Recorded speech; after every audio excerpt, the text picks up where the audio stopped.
¿Sabes qué es la cumbre de Apec? No te preocupes, aquí te lo explicamos detalladamente. Our world is getting smaller.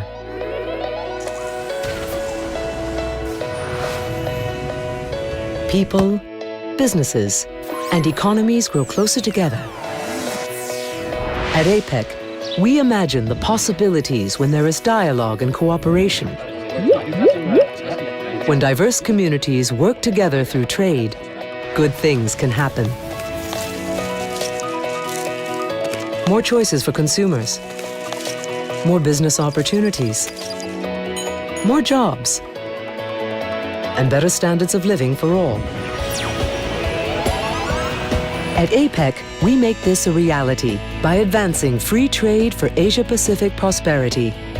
Established in 1989 with 12 economies, Apec's membership now totals 21.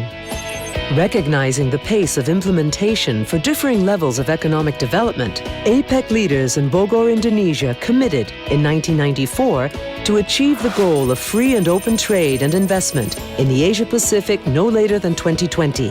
This is the fundamental commitment that shapes most of what we do. So how have we set about achieving these goals? Through three broad work areas: trade and investment liberalization, business facilitation, and economic and technical cooperation, also known as Apec's three pillars.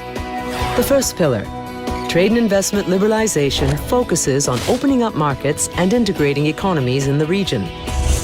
The second, business facilitation, aims to improve the ease of doing business and reduce trading costs across economies.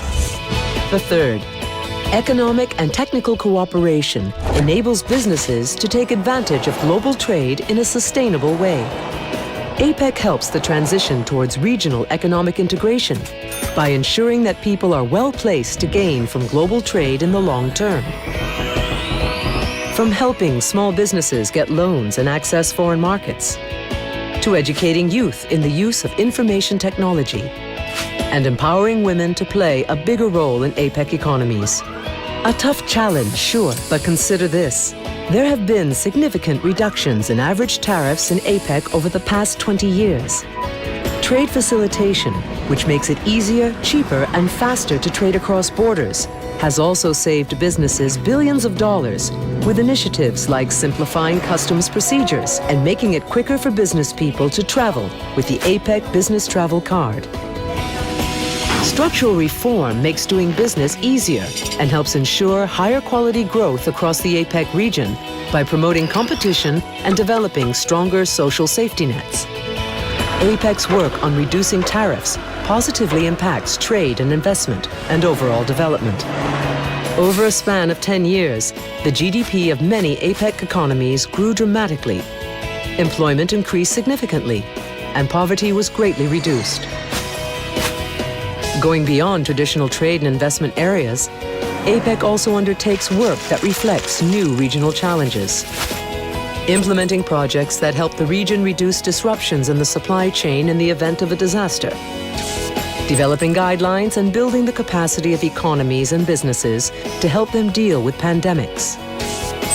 And focusing on strengthening energy security to help build a sustainable future. But as the world grows ever smaller and economies grow closer, Apec's role becomes ever greater and more relevant, so that as incomes rise, poverty falls, and the gap between developing and industrialized economies narrows, there really can be progress for all.